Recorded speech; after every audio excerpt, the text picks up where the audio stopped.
Bandwidth for Changelog is provided by Fastly. Learn more at fastly.com. Error monitoring is by Rollbar. Check them out at rollbar.com. And we're hosted on Linode servers. Head to linode.com/changelog.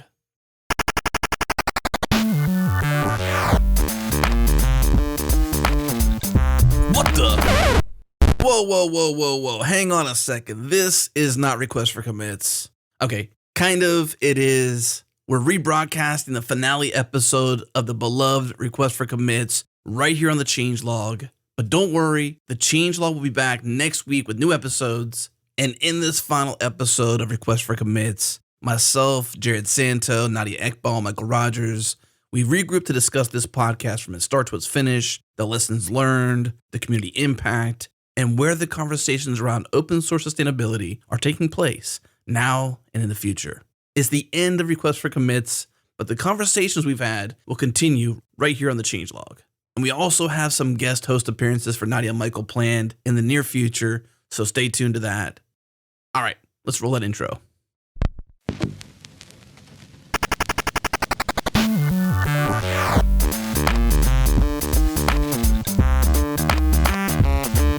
So we're here for the finale episode.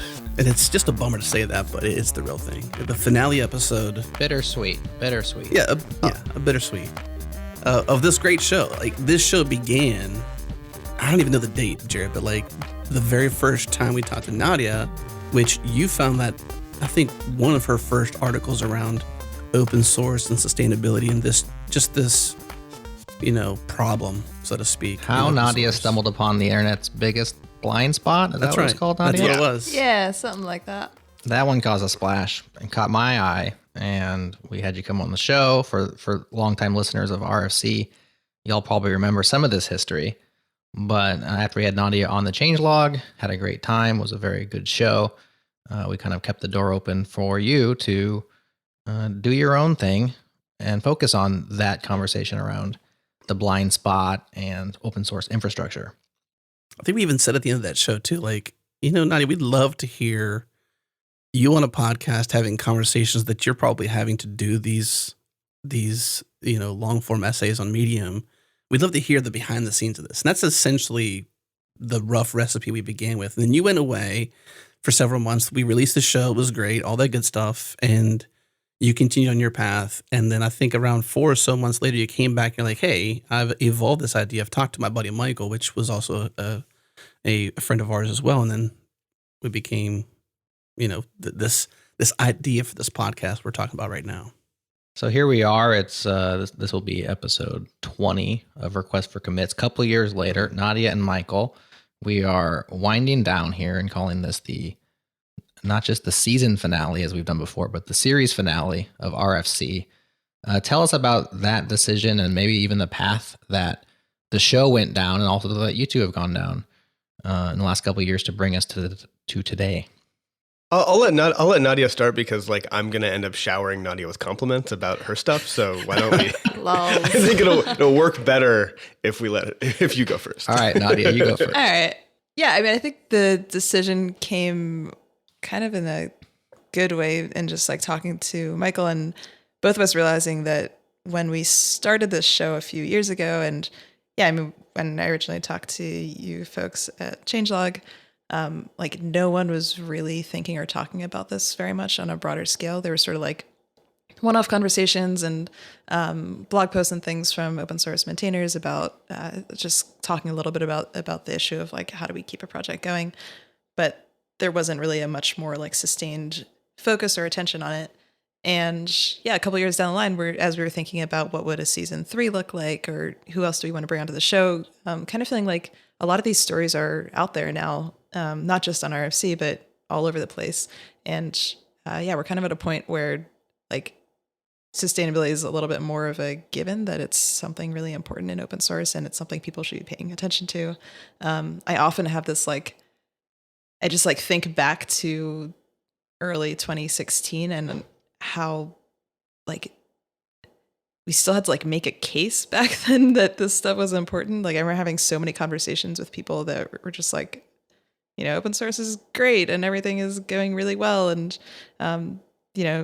people like working on this stuff without any sort of recognition or, sustained attention on their work. And now I feel like I never have those conversations anymore because we've kind of like moved past it. And now it's a little bit more of people that are really excited about creating solutions and bringing more conversations around this stuff. And there's just like multiple people working on different aspects of the problem.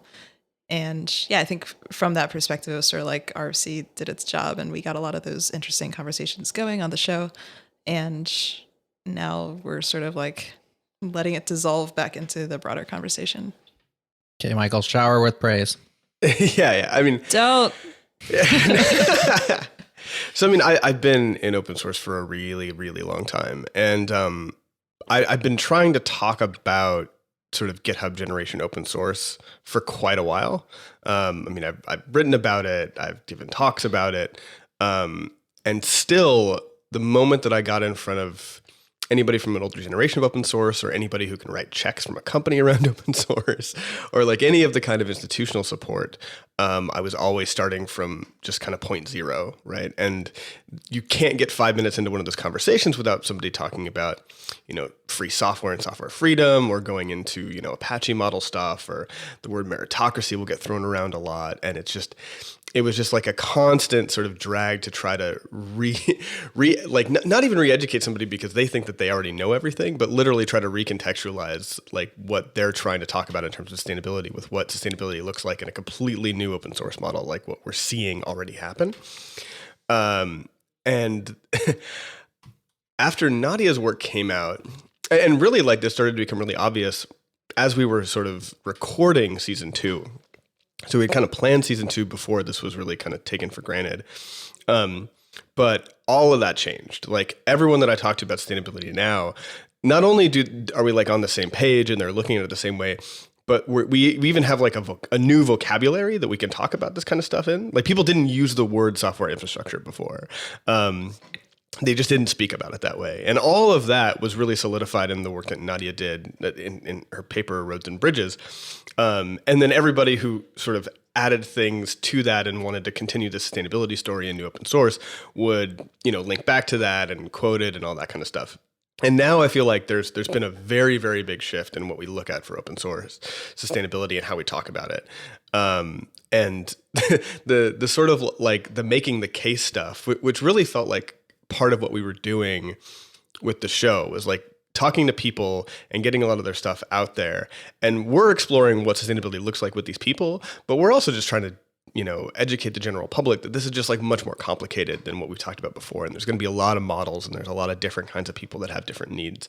And I feel like we don't really need to do that anymore. Like, I don't know if Nadia feels the same way, but Nadia already I think fixed this. So I did not fix it, but yeah, I think it's stuff like this where I think the focus early on was just exposing as many stories as possible, and especially for me, like coming into this space and being new to it, and not having a long background, just being able to, like, my strategy was basically just like point to all these stories I was collecting around, like, if you don't believe me, then believe this person who's maintaining the software that you're using right now every day at work. And I think that was a big part of making the case, was just sort of being like, here are all the stories. And at some point, like, you just like can't really deny that it's a problem when you're hearing it from lots of different ecosystems, lots of different types of people in all these different ways.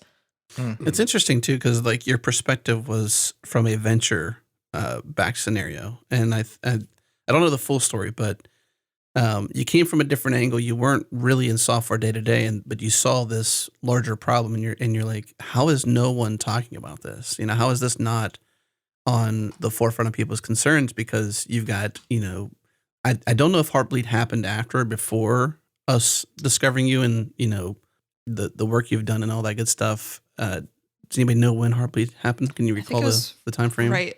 It might have been right before we talked. Okay. It was after your initial article, though. Because your initial article was January 13th, 2016. And I'm going to fastly...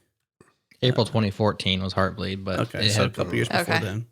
So the core infrastructure initiative may have been in place from the Linux Foundation around then. I think that was just before your time frame of that post. But, these things were happening. You were just pointing to case studies, essentially, scenarios where there have been issues of, unsupported. And when you say unsupported, it doesn't exactly mean like money, right? Like we've learned through this series that money isn't the problem. It's a lot of things. Yeah. Right. It's more complicated than Right. that, I People guess. think, well, if Yeah, I just had money, but we quickly found from some people that they were like, well, I'm glad I've got money now. I don't know what to do with it. Now I've got another problem. And now I've got money Money to problems. deal with. Yeah. Yeah. Well, I think like in the very initial article that you first wrote, it was framed a little bit more financially. And I remember the first time that we spoke, you had already spoken to a lot of open source maintainers, but I was also very adamant that like it's not a money thing. Like if the governance is messed up and you can't make decisions, and then you dump money on that structure, it's just going to make everything worse. Yeah. Our conversations, I think, more than anything else, that your perspective, Mikeal, like really helped shape my view on that. Of like at first, I think it was really just about like funding specifically, and then how it got kind of broadened more into sustainability, which is partly about money, partly about community, partly about governance, lots of different things.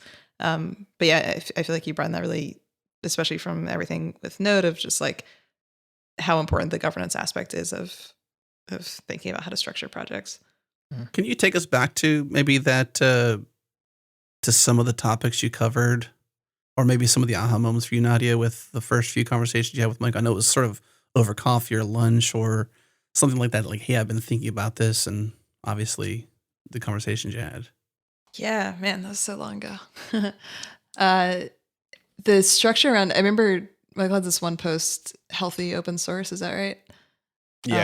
Yeah, I send that to everyone all the time because there's like a really great diagram in there that's like comparing the imbalance of like, I think it's like maintainers and specifically the technical council, which is I think more specific to Node, but the idea of just having some like core governance structure.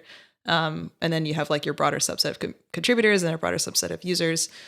And just like thinking about like how those things work with each other of, when does it get out of balance when you have like only a few maintainers, but like tons and tons of users who are all sort of like asking something back from you. And then how do you like bring that into balance of having like more and more people contributing or supporting so that like all that burden doesn't fall on just a couple of people. Like that was like, I think a really important framing that Mikeal brought in that. And then we talked about liberal contribution policies and theories. And I think that was also another really big moment for me of, because I think like from talking to maintainers, I got like this one perspective of single maintainers saying like, I'm really like overburdened and I don't know how to manage all my issues. And like, that's a very immediate pain point of saying like, I don't know how to handle all this as one person. And I think in my conversations with Mikeal, like it helped me understand this sort of like aspirational goal of, well, maybe it doesn't all need to fall on one person. And that's kind of like a really great dynamic about open source is you should ideally be able to, I mean, one, you can always walk away. You don't have to like carry all that burden. And two, just thinking about like how much can you push off to other people and not take on all that stuff yourself. And I think like we do have slightly different philosophies on some of this stuff. And that's also why I think we're very like complementary. And when we talk about this stuff and that like, I think I'm still really interested in single maintainer projects as something markedly different from, I think, most of the open source projects that make it into like very public conversations are the really, really big ones like Linux sized or Apache sized or whatever. And I think a huge thing that's been missing from the conversation and it's still not talked about enough is like the situation of like more single maintainer projects. And I think I went really back and forth on this in that I think at first I was like really like championing the maintainer. And then I was like, well, maybe there's a way to sort of like broaden it and bring in more contributors. So it's not so much work just for the maintainer and you're, offloading some of that. And I think I've come back to the maintainer side of things of in the end, there are going to be a smaller subset of people who are doing the bulk of the work. And I'm mostly interested in figuring out how to allow those people to do it in a more focused manner. And that's different from, how do we get every contributor to, get compensated or paid or something on an open source project, which is actually not something I'm particularly interested in. I don't think every open source contribution deserves compensation, but it's more about like for the people that are really carrying the burden of the projects, how do we support them? This is kind of interesting. Like I'm actually just kind of identifying this now, but when Node.js moved to this liberal contribution policy, the only projects that had done it were much, much smaller. Were the kinds of projects that would have just been kind of single maintainer before then. And it worked really well with them. And there was this really big open question of like, would it work well for a big project? And if I look back now at all of the smaller projects that had done it and look at Node, it's clear that it actually works best for a big project. Like a liberal contribution policy with a lot of people at different tiers contributing works really, really well for a big project. For smaller projects, all of those ones that had those liberal contribution policies, they had a lot of people during initial development, but now they're kind of held together by one or two people. They look a lot closer to a single maintainer project. And like Nadia just mentioned, like, you know, the people that we talk about, the projects that we talk about are these big notable projects, and we don't talk about the vast majority of open source projects that are smaller libraries that are maintained by basically a person and should kind of be maintainable by a single person if they maintain that scope. But it's still just a huge burden to maintain them. And there's like, I've dealt with this with just some of my projects, and I've gone towards this like really aggressive tooling model where, you know, all of the releases are automated and there's 100% test coverage, and, you know, like all of these things that just make it really automatic for anybody to contribute so that I don't have to involve myself every time that there's a pull request. So there's some interesting stuff happening around single maintainer projects, and a lot of the tooling that we might see helping out those maintainers is probably more important for like the next round of sustainability work, which is all of these smaller projects that are like, that basically like glue everything together in the entire ecosystem. Yeah. We didn't really talk enough about tooling on this show, I think. But that's something I think about a lot with just at work all the time of, for GitHub, like as a platform, how can we take there's some work that just like no human should be doing, period. And it's not about offloading that to a contributor. It's just about like, improving how your project is structured. And I think that's a really big part of the conversation. I remember talking to you, Michael, about every time we connect, you're like, I've got a new project. I'm working on this fun thing, and it's always bleeding edge. And then you're talking about the different tooling you have to automate stuff. Can you share a bit? It doesn't make sense in this format to share maybe some of the key findings you found to automate, like what particular areas? So Gregor from the Hoodie Project has really been pushing this model for a while. A lot of people like in the Hoodie Project actually have been creating a bunch of tooling around this. One is called, the big one is called semantic release, which basically it's complete release automation. So if all your tests pass, every time that you accept a PR, every time that you push, you just get a new release. And the version number is determined by, you know, this commit metadata that says like, you know, is there a new feature or a fix or a breaking change, that kind of stuff. And it's just a much better model for like not having to do manual releases. One is amazing. But also getting everybody in that kind of habit. And then if you move to 100% code coverage, which in Node, there's a lot of great tools to help you with this. So Tap already has code coverage kind of integrated. I have some code on top of Puppeteer, which is like a headless Chrome testing utility. My tooling is called Capadonna. And that like just basically adds the coverage into the browser sections. But there's new work that I just saw Ben Coe push up a PR for to get, you know, code coverage directly into Puppeteer. But anyway, once you have 100% code coverage, you're just much, much more confident when PRs come in with tests that they're actually testing everything. And the coverage itself becomes a test at some point. So when you have these kind of intermittent tests that may actually gloss over a section but still show as passed, those end up showing up. There's just a lot of really nice things that 100% code coverage gets to. And it's also one of those things where when you have a small library that you just started, it takes maybe like an hour to get to 100% code coverage. But if you have a big project like I have Request that's been there for years, it's basically impossible to go and get to 100% code coverage. It's one of those things that's really easy to keep up with once you establish, but really hard to get to if you don't start with it. So that's why you do it out the gate, which is what I think a lot of the conversation we had was around. Like, I know this is a lot of work, but I'm doing this up front so that I have sort of a framework or best practices I follow as I start new projects, so that if I need to hand it off or I want to come back 6 months later, it's a little easier to jump back in because there's a way I've done things. Mm-hmm. Yeah. Going back to, Nadia, that article you mentioned of Mikeal's, which was called Healthy Open Source, we'll link this up. I'm just scrolling it as you and Michael were talking, and I just see highlight after highlight, and they all say Nadia. So that was kind of funny. And then there was like one other one that wasn't you, and that was Dan Abramoff. So good company. Well, that's based on people that you follow. Oh, is it? Okay, so it's not all highlights. But still, I'm totally creepy. I think I highlighted like most of that article. I kind of hate that about Medium. I don't follow many people on Medium. I guess then maybe there's more highlights. I was just like, she's the only one highlighting. This is awesome. Like now I could just like read just her highlights and get what I need to get from it, and that's it. Yeah, I highlighted a lot in there. There's like at least 25. I definitely thanks for counting. I definitely recommend following Nadia on Medium so that you can see her highlights. That's definitely something you should do. Oh man, no, people are creeping on my highlights on Medium. That would make me self-conscious about highlighting stuff if I knew that. No. Well, sometimes I want to highlight weird. Like red herrings, like to lead us off your trail. You'd highlight something misinformation, something worthless. Yeah. That's right. Now that I know people are looking, yeah. Head games.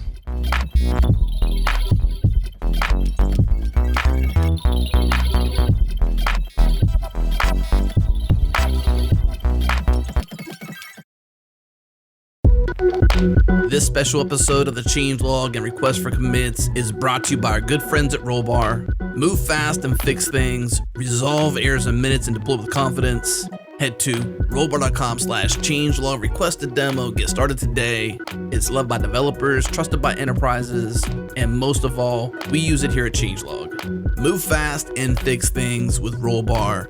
Once again, rollbar.com/changelog. And also by our friends at DigitalOcean, simplicity at scale. DigitalOcean's cloud computing platform is built with simplicity in mind, so managing infrastructure is super easy.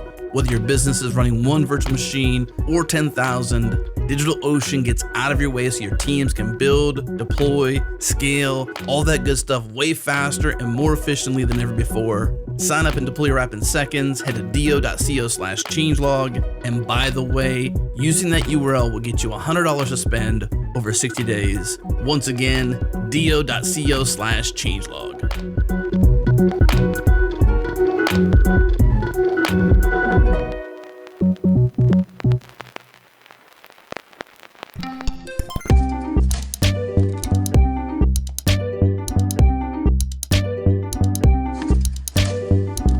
Let's talk about the state of sustainability in terms of open source. Yeah.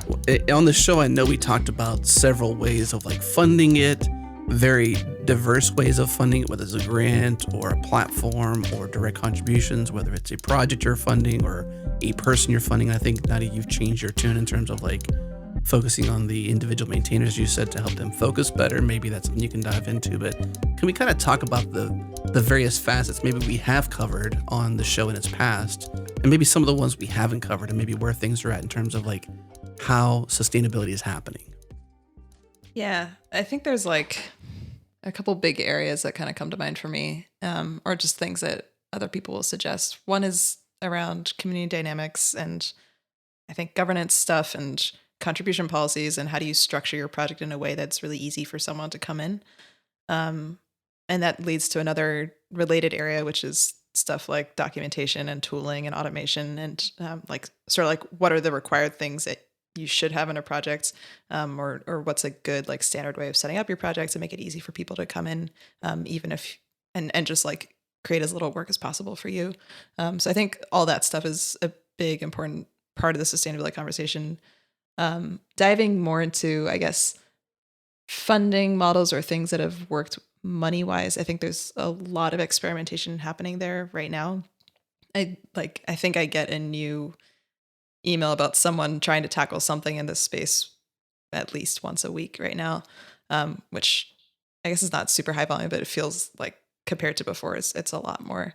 And I think there's a lot of interesting debate in that space just because of this tension between, are you supporting maintainers or are you supporting contributors, like any old contributor, paying them out, and sort of like what's the like volume of money you're trying to pay here. Like I think that's the hardest part about introducing money to open source is there are a lot of these like sort of like smaller, if you pay out a couple dollars to anyone who commits a certain number of lines of code, like is that actually a great incentive or not? It could make things worse. If you're talking about paying someone tens of thousands of dollars or hundreds of thousands of dollars, then that's a very different kind of game. So I still find all those dynamics really interesting in thinking about what are funding models are actually viable or not.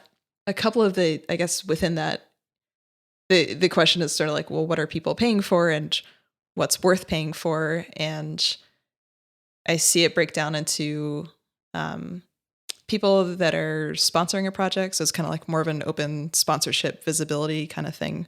So like a company might want their logo on a project or something like that. That's one area of experimentation. One is around licenses. I think that conversation will probably go on forever about like, can you use a license to encourage someone to pay? Which is kind of interesting. Like I want to be sort of like, who knows? But it's very like persistent. So who knows what'll happen in that space. And then the other big area I see is like support and services. Can we guarantee some level of quality or responsiveness, or have your issues prioritized or something like that? And have that kind of like be the third area of something worth paying for. But those are the areas I'm seeing a lot of experimentation in. Yeah. I think that's a good way to kind of categorize them.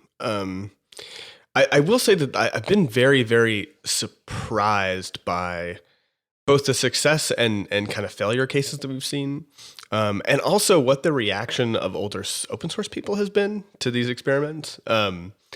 It's been almost universally negative.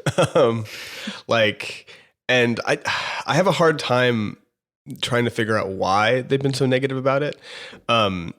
It tends to be that they are adamant that big companies not have formal relationships in these projects, whether that's through sponsorship or putting their logo up or anything. They want some kind of like plausible deniability between the contributor and the company.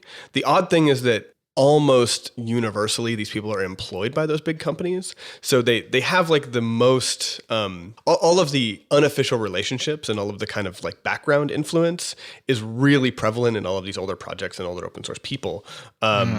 And they are, really adamant that not be formalized in any way, which is suspect to me. Really suspect. Because whether it's implicit or explicit, the influence is still there either way. Right. And I also think like, we interviewed, a couple people that did open collective stuff, and we interviewed Evan Yu, who did Patreon, right? Mm-hmm. And what we heard from these people was the opposite of what I thought that we would hear. So you have people that are funding the project, and then you have people that are funding individuals, like through Patreon. And I thought that if you had people funding individuals, there wouldn't be as much of an incentive to bring on new contributors because you're already funding this one person. But what we saw was that was actually kind of the worst when you were funding the project, because then people were fighting over kind of control of the project because that's where the funding is coming in, or they're fighting over how to dole out that money and which kind of person gets it. Whereas when you fund the individual, like when you fund Evan Yu on Patreon, you're not funding Vue.js, you're funding Evan. There's an expectation already from everybody that put in money that this goes to Evan. And then Evan is part of it. I think that is just his personality. Like he wants to bring in new people and create a really big community. But also, he's stable enough with his relationship to that sustainability. Like the check that is feeding his family is coming directly to him. So he doesn't have to hold his project hostage. He can always do what's best for his project and bring in a lot of new people. And like the more that I'm actually using Vue now for a couple things, and I think it's one of the most interesting and as sort of popular as it is right now, and as much as people are talking about it, I think it's one of the most understudied like sustainability, like in terms of sustainability open source projects out there. If we were still doing the show, I would probably like dig in a lot more to that project because it's really interesting. That interview like totally blew my mind. That was actually probably one of the biggest insights I got from this entire show, is the idea of, do you fund projects or do you fund people? And I think that's like one of the biggest like cultural shifts, maybe defining this, whatever this newer generation of open source is. And it's also the source of a lot of tension and difference in values, maybe in the conversations I have with people of, I guess if that one tension is, do you support maintainers or contributors? And the other tension is, are you funding a project or are you funding the people to work on a project? And that like completely changed my view of, I'm much more in favor now of funding people over projects based on what we've seen. Mm-hmm. Mm-hmm. Yeah, that was a really big shift. I'm curious how that might play out though, because funding a person doesn't prevent them from burning out. Like, just because you give me enough money to keep doing what I'm doing doesn't mean that I'm not gonna get burnout. How do you? Does it even matter? I guess. I mean, obviously it matters, but from the sense of funding or supporting, like, does supporting somebody as an individual, does that inhibit you, or does that stop you from concerning yourself if they're gonna burn out, or you just like they'll do what they want? I mean, look, I think that people burn out outside of open source. They burn out in tech in general. I think that open source, we tend to talk about it in the open source community because, one, we actually have a community of people to talk about it in. Whereas, like, when you are just like a person at a desk in a company, you don't have a community of people to talk about the issue of burnout with. So we end up talking about it more in open source. And I think that because of that, we think that open source is causing burnout in some manner. And I don't know that it is. I think that it's really easy when you take your passion and you allow other people to add responsibilities to it and add things to it. If you don't manage that well and you don't manage your time and your mental state well, then you are likely to burn out. But I tend to think that when we see negativity in open source, what we need to talk about is why people are being negative, and like what are the things that are making people more negative in this project or this community than another, because those are things that we can actually fix. And we need to think about, how do maintainers just kind of deal with that negativity? One, like, how do they make their project not such a source of or target for that negativity, but two, just how to brush it off and how to just, it's okay to ban people when they're dicks, like, go and just do it. Like stuff like that. But I do feel like it's one of these topics where, I mean, I burned out before I was really involved in open source, like just working in tech and being young and not having enough of a life outside of work. So yeah, I don't know if the sustainability story and the burnout story are as connected as we tend to think that they are. I don't know. Nadia might not agree. No, I totally agree. I mean, it's like if you were getting paid for something, I mean, I think it's the same as any other job, right? Where like you might just kind of at some point be like, I want to move on from this. I forgot that was like, I think another within like kind of the area of community dynamics. That's the other really big focus in sustainability conversations is just like having people feel comfortable saying no to things or closing issues. The idea of like closing issues is still like emotionally horrifying to a lot of maintainers, I've learned, because they're just like really worried about like what is like the reaction going to be if I close someone's issue versus thinking about like, well, maybe if it's not going to get worked on, it's not going to get worked on and it'll make my life better just to close it out.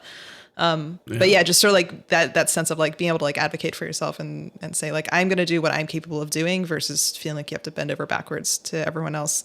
And yeah, those are kind of like human problems and I think they get exaggerated in open source, but we're only human. We're going to have finite level of interest in things sometimes. And I don't think it's realistic to assume that someone's going to want to work on something for the next like 80 years or something. So yeah. And I think the one dynamic that will get interesting if we focus on funding people versus projects will be what happens if someone does walk away. And because it's open source, they can sort of, we see this in a lot of projects now where, the original author might not be the person maintaining it actively, but if that original author gets sort of all the glamour or is most closely associated with the project and they walk away and they're not actively maintaining it, but if they're able to raise a bunch of money based on the work that they did, then like, is your money going towards the person who's actually doing most of the work? If they walk away from the project, do they shut down their Patreon? Like, that's sort of an open question, I think, of, yeah, how do you manage when someone does leave? How do you actually transition? Yeah, I mean, you can always stop funding it, right? You can right, in discontinue. theory, but if people don't know about it, and Right. if that, I guess, yeah, if that original author or maintainer is not transparent about how much work they're actually doing, then yeah. Makes sense. I feel like in general, a topic that I'd like to see a lot more kind of conference talks about and a lot more just discussion about is how to leave, how to walk away from something responsibly. both like, how it's actually better for the project for you to be less involved most of the time. Like the more that you kind of hover around, the less that other people can take on that responsibility from you. And it's not good for you and it's not good for them. It's actually better just have a cleaner break a lot of the time. But people feel this kind of nagging responsibility to hover around and things like that. Like, I've been getting this a lot, like over the last, 7 or 8 months since leaving the foundation. People are like, "Oh, are you going to like the foundation conference? Are you going to be in this meeting or that?" And I'm like, no, no, absolutely not. Like, that's funny. No. Like, why am I going to be there? And just being there sort of undermines the people trying to take on the work that I was doing. Right. Like it gives a channel for everybody who's dissatisfied with any decision to just go like, well, I'm going to go talk to Mikeal and see what he thinks. Like nobody wants that. Like nobody wants to, and it really makes it hard for people to take over those leadership roles and to keep the project healthy. I agree. Like we don't see enough conversation on that stuff. Andrei Petrov, who maintained a project called EuroLib 3, has done like several transitions, and he recently published a post about this. And I was like, wow, like I never see content about how to like strategically like practical tips on like how to hand off a project. So I was really happy to see that. Well, I mean, it at some point the end happens, and this show for one. And then, projects, people's term, we the term of service, so to speak, if you're involved in something, I don't think you should have to commit for life. You can commit for a term, 1 year, 6 months, 2 years, whatever makes sense for you in your life. Yeah. I think that we should all go into something knowing that, like Jared and I, when we think about spinning up new podcasts, we don't think like, well, these people have to commit their lives to this show. Like, no, maybe they just, maybe they got 3 months they can give us, or whatever. So you have to come in there and think about that. I was thinking about that sense of dread that Nadia was mentioning with maintainers and the closing of the issue, and then the analog to the podcasters and the ending of a show. What will people think with this show? That's why so many of them fade out slowly, quietly into the night, because we refuse. It's too difficult to like actually end it. To actually end it well, yeah. Well, let's Seinfeld this then. I mean, I think, people ask us, how did the show do? I think the show was really successful. I think the show did really well for not being in our main feed. It brought its own audience, and over time, it did really well. And so I think that's kind of how we're ending it, is not so much. And I also say that we're not ending it. Like, sure, this is a finale episode to sort of give a nice end cap to the series. So when you go to changelog.com/RFC or to the feed in any sort of podcast app, that you see a welcome message saying, hey, we're gracefully, closing down what we have here. And the conversation is going to continue. And so maybe this is a good opportunity to share where those conversations are happening. And maybe to set some expectations that while this may be a finale to RFC, the conversation does continue on our main show, the Changelog. So you can go to changelog.com/podcast to pick that up, or just search in any podcast app for the Changelog and you'll find it. We have this conversations on that show too. Like that's where this original conversation with Nadia happened. So this was a focused channel for exploring different perspectives in open source sustainability. So it doesn't mean that it's ending, but maybe somebody else take the floor. Where else is this conversation happening aside from where this podcast was or the Changelog? Where else are these conversations taking place?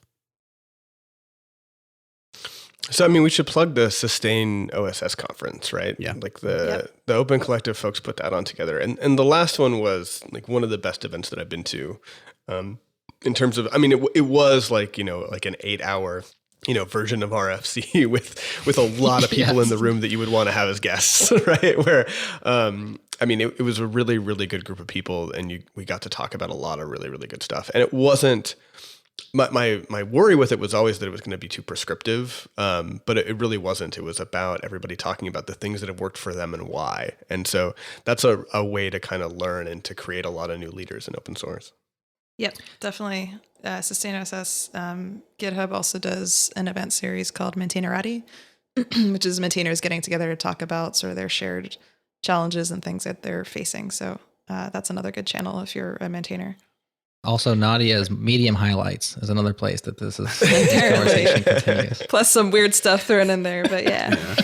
Yeah. And I guess me and Nadia might come back on the Changelog to interview people from time to time. So there's a couple people that we didn't get to that I would like to have on. I think if we don't at some point interview Sean Larkin, I think I'll be upset. Well, he got interviewed on Changelog, right? Right, but that was a couple of years ago now, and he's definitely...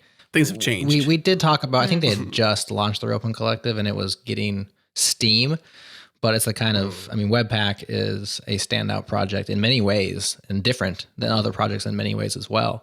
And perhaps exemplary in certain ways, and maybe, in my opinion, in certain ways, it misleads other projects into thinking that they can be just like Webpack. But point being is there's tons to talk about there, and Sean's a great guest. And so absolutely having him back and having you two interview him on the Changelog would be awesome.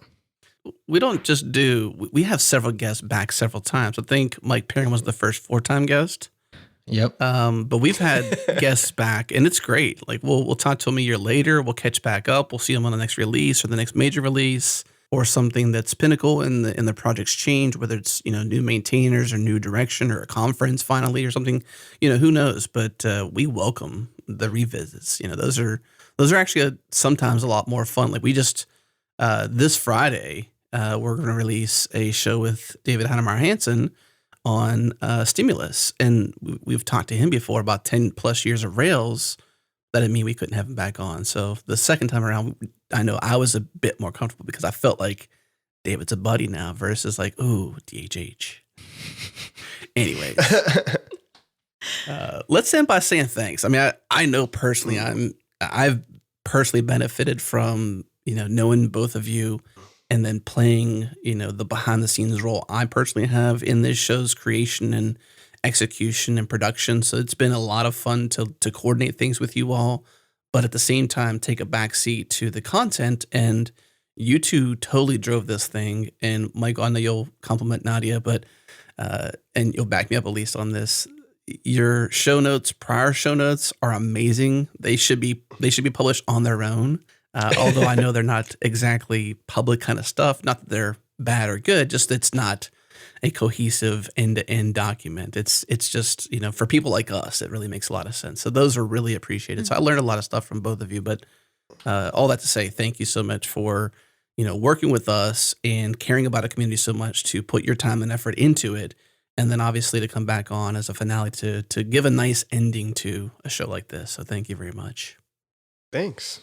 I feel really grateful also. So thanks to all of you for, having a space to just talk things out with, like, I feel like from the first conversation with Michael, we just really hit it off and had just enough shared and different views that just having a dedicated time and space to talk about this stuff just helped us go a lot deeper and solidify our theories.